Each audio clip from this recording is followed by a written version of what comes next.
In terms of breathing, the best way to do it is to bring these breathing exercises into your way of life. Have an understanding of what the breath is doing for you.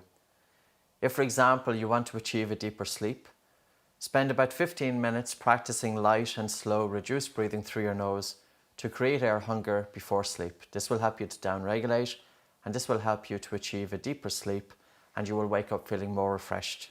In the morning, as you have your shower, breathe in through your nose and out through your nose and hold your breath until you feel the moderate to strong air hunger, and then to let go, breathe in through your nose and resume breathing for about a minute or so. Repeat it 4 or 5 times. As you walk from your car to work, breathe light and breathe slow in and out through the nose, and take your attention out of the mind and into the body and onto your breath. Use it as a means of bringing your attention into the present moment, that you are not just stuck in your head. The time to practice breathing exercises is not when a challenging situation presents itself. The time to practice breathing exercises is in your everyday life.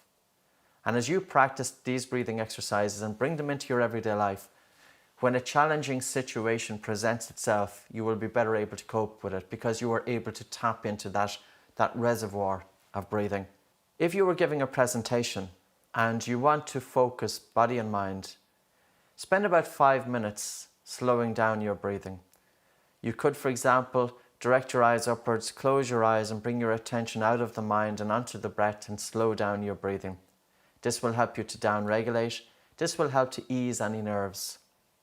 Following 5 minutes of slow breathing, do 2 easy breath holds. Breathe in and out through your nose and pinch your nose and walk for about 10 to 15 paces. Let go, breathe in through your nose and repeat a minute later. Then do 5 strong breath holds. The 5 strong breath holds will help increase blood flow and oxygen delivery to the brain, and also it has a calming effect. During the day, if you're in work and you're feeling stressed, always think of the exhalation. So you could be sitting at your computer, a stressful event presents itself. Breathe in slowly through your nose and breathe out very relaxed and slow out through your nose. Have a prolonged and relaxed exhalation. And this will help to bring the body and mind into relaxation, to downregulate. If your breathing is fast and if you are hyperventilating, you're more likely to go into that fight or flight response. It doesn't matter what occupation you are in. You could be a brain surgeon, you could be an elite athlete, you could be in the military, you could be in the corporate world. It's very important to be able to tap into breathing exercises to change states. And what I mean by that is, when you're stressed, don't hyperventilate. If a stressful situation presents itself, if a tricky situation presents itself, bring your attention onto your breathing and avoid hyperventilation. Hyperventilation is when your breathing gets harder and faster, and it is a natural response to stress. But the issue with hyperventilation is that it will reduce blood flow and oxygen delivery to the brain.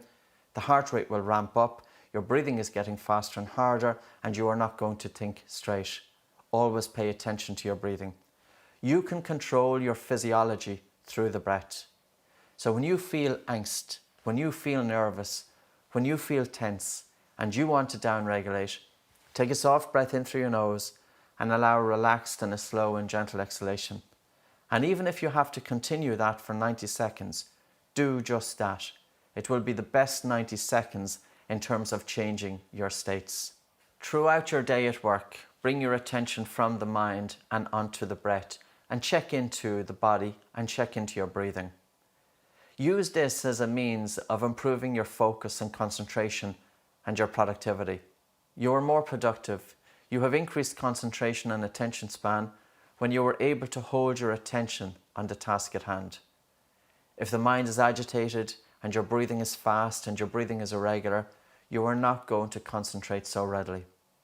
So the little time that you spend bringing your attention in small brief pockets throughout the day, what's more important in terms of breathing is the number of times that you tune into your breath throughout the day, as opposed to the time that you spend during one sitting. Make breathing your way of life. After work, you're walking back to the car, bring your attention from the mind onto your breathing. Walk with every cell of the body.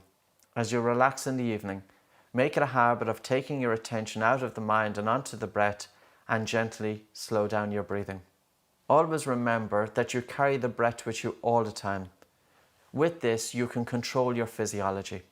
You don't have to be in a state of angst. You don't have to be in a state of agitation of the mind.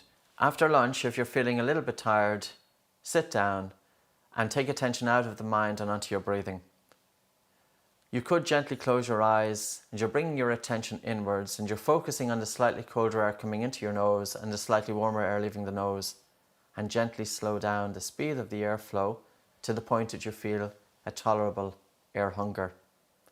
Keep your attention on the breath and use this 5 minutes as a means to re-energize. Following the 5 minutes of slow breathing, do a couple of breath holds.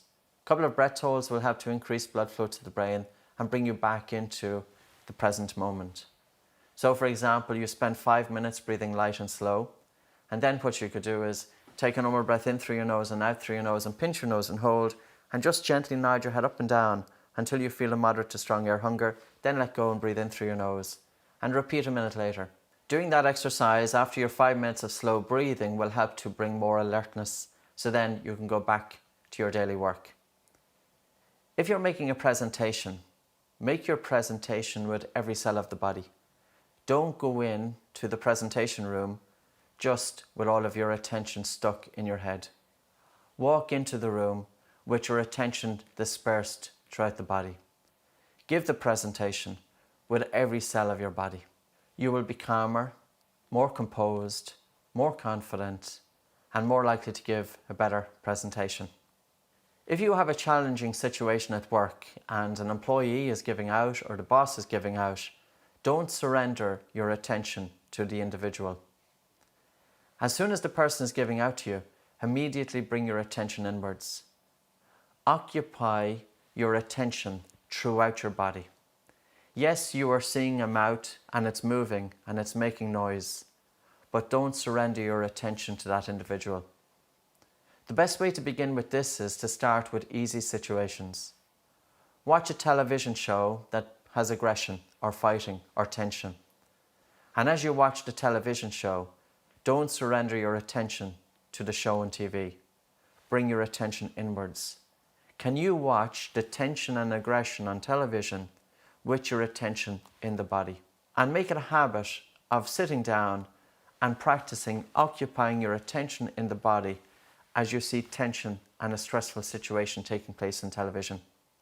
Then in the real world, when the situation unfolds, immediately bring your attention into the body.